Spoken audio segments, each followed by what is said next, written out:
Hello guys, share ko lang. So here are my 5 things that are not worth your money, Filipino moviegoer edition. First would be convenience or admin fee.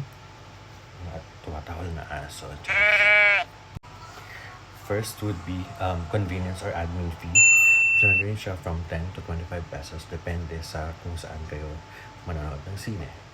Number 2 would be yung tawag ulit ng aso. Charis. Number 2 would be yung payment gateway fee. Usually, nasa-charge naman to if you'll be using e-wallet or credit cards. Again, depende to sa sinehan na papanooran mo. Number 3 would be bad coffee. Hindi naman lahat, pero karamihan ng mga coffee shops nearby ay hindi masasarap. Again, hindi lahat, but most of the time.